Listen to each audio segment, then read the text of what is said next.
Hello everyone, Jackie Jones again. This is the second module of Lecture 2 and we're going to be talking today about working with clients and in a team environment and how that links in with the subject matter of the lecture, which is effective communication. So how do we effectively communicate with clients? It is a question that I think we naturally think we do well and we answer in the positive. Lawyers think that we're good with words. It's part of our language, is part of our DNA, so to speak. But is it always the case that we are effective in how we speak with, write to, or in fact deal in any way with a client? First of all, the important aspect of a client is establishing a relationship, having empathy or establishing a rapport. So it's important that we establish that trust relationship with a client, understanding what their core values and beliefs about the issue is that they've come to see you about. Try to see the situation as they see it. That's really what empathy is all about. It's not about saying, look, I know how you feel, because inevitably the client is experiencing a problem that you may not have personally experienced, and therefore you don't know how they feel, but you can understand and appreciate that the problem is challenging for them. Important to communicate without legalese, not in legal language. So you have spent a number of years at law school and you now are familiar with the terms such as negligence or tort or contract or jurisprudence or jurisdiction, or any term that is frequently used as part of your studies that you can understand sits into the landscape of the legal world. But clients are not necessarily that savvy with regard to their meaning or in fact what flows from it. Even though we need to establish a relationship with a client, that doesn't mean that we lose objectivity and that we become the client's voice. In fact, if I have learned anything over my 30 odd years in practice, it is to remain objective, that you ensure that you challenge clients where they need to be challenged and you keep them focused on the way to achieve the best possible outcome for them. And clients will often have that shrouded in emotion. But when we are going to be communicating with clients, or indeed with anyone else in our professional life, we have to understand and have an appreciation of different communication skills that exist. And slide 5 just highlights 4 different types of communication styles: the analytical, the driver, the amiable, and the expressive. It's important for us as practitioners to excuse me, have a self-awareness of our particular communication style, as well as an understanding of the communication style of those who we are engaged with. So as we go through and just sort of touch base on the 4 styles, have a thought as to what you can identify as your particular style. I think I am probably a mix between a couple of them. I can certainly see features of a couple of styles in the way that I communicate and deal with matters both professionally and personally. So, just as a little bit of a fun task, see whether you can identify yourself in these following slides. So let's have a look at the expressive clients, or the way that people use communication in an expressive way. Talks a lot, emotive language, can make decisions on gut feeling. Now, this is an important aspect for an expressive communicator, and because they can be poor listeners. Decisions that are made on an emotional basis are not necessarily decisions that in the long term they're happy with. Big picture but not details. So you have to be mindful of how to deal with a person who communicates in this way. And there's a response suggestion there on the right hand side. Important to while you can focus on the big picture, at the same time taking control of the conversation and bringing them back to points that need to be dealt with. Next one is the amiable client, or the person who communicates in an amiable fashion. This person can be quite challenging, or the person who embraces this communication style can be quite challenging, because it can take this type of person time to make decisions, and often they avoid conflict, can be vague and unfocused, can be, as I said, challenging, particularly if you're in a litigious matter.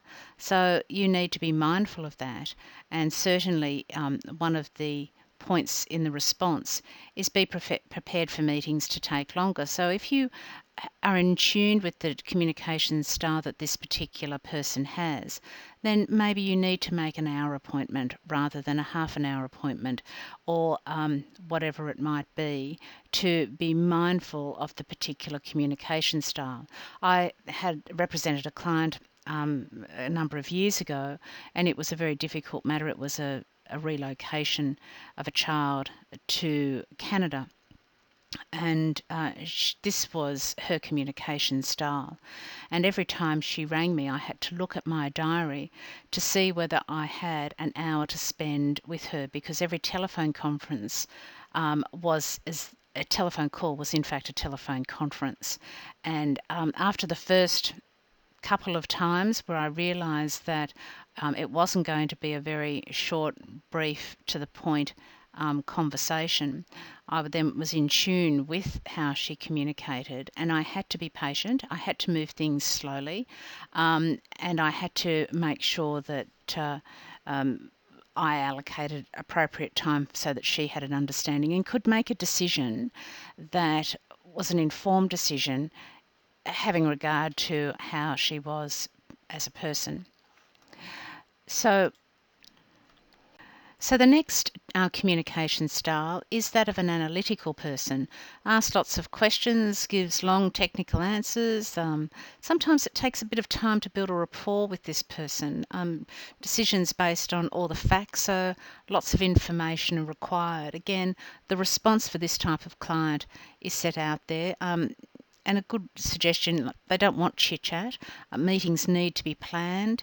You need to have a focus on the detail and the process, and importantly, work through issues logically. Now, whilst I've put on the response there, put everything in writing, that goes for all clients and colleagues and anyone that you are dealing with in a legal environment, is from a risk management point of view, document things in writing. Have you had a chance to think about what communication style you have yet? Maybe it's one of ones we've talked, or maybe it's the driver. I think I'm a little bit of a driver. Outcome focused, makes decisions based on facts, likes to control discussions, focus on bottom line and details, instructs rather than listens. I think that that's something that as lawyers we like to do as well.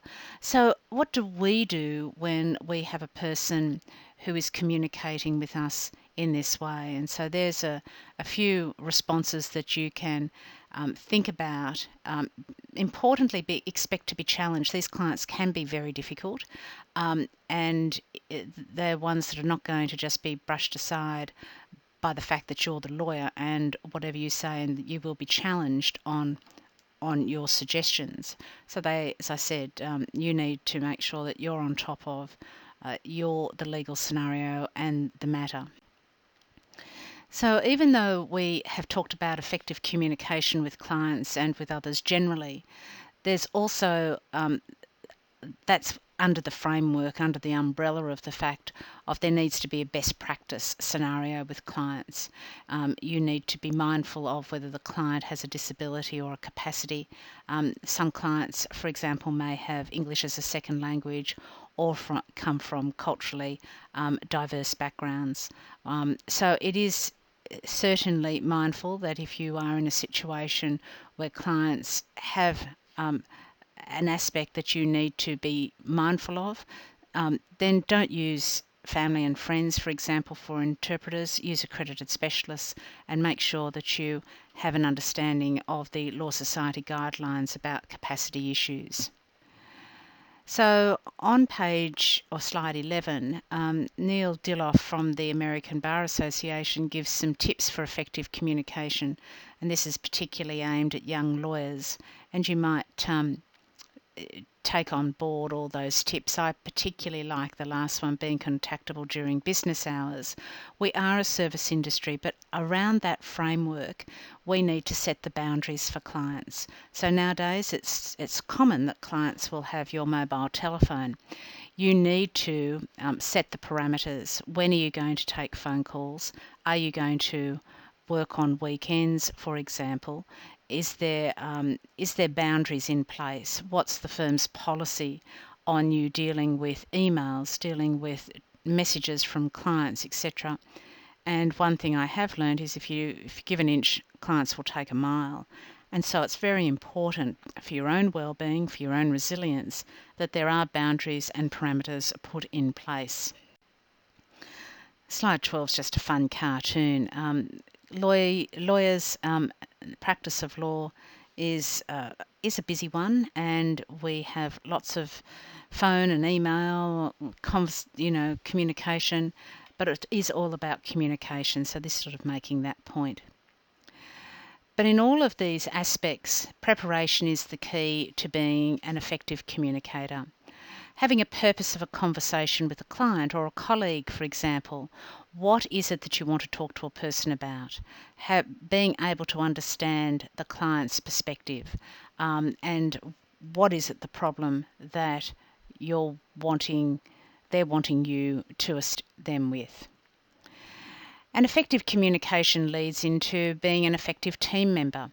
And whether you are in a law firm or whether you are in another professional capacity, at some stage you are going to be involved with others in a team environment. It seems to be the way of the future, of working together in teams, and it is one that we need to be mindful of, that there are tools to use effectively. And importantly, when we work together, whether it is with clients or other professionals, that there are strengths and weaknesses in all team members. People do have different attitudes, people have different personalities, experience and expectations, because inevitably people are different, and we need to have an understanding of that when we are working in teams, and we need to ensure that our effective communication skills certainly assist in achieving the outcome. So how do we actually work in a team that's cohesive? Well, a couple of keys is that we need to be mindful and conscious of the roles of each member in the team. For your negotiation scenario, you will have tasks that you will need to allocate between the team members. Daniel will guide you on this aspect. And each team member will have a contribution. It's not uncommon when you work in teams that some people will think that they have a contribution task that is of less worth than somebody else, and that's just not the case. That's all linked to effective communication, because the bottom line is that everyone in a team has a role to play, and every role is important for that team to work effectively together and to in fact have a combined effort. Importantly though, feedback during processes and after processes is another essential element working as an effective and cohesive team. So for your negotiation scenario, you will need to be organised as a group, and your particular group will need to discuss and determine the roles and then to assist each other in the preparation of the roles. So even though you are allocated a particular role, it doesn't mean that you do that in isolation or in a compartment or in a silo to your other team members. Prepare it, you're responsible for it, but engage and share with the others as to your approach and get feedback. Because conflict can occur in teamwork, and that's inevitably because of a lack of communication.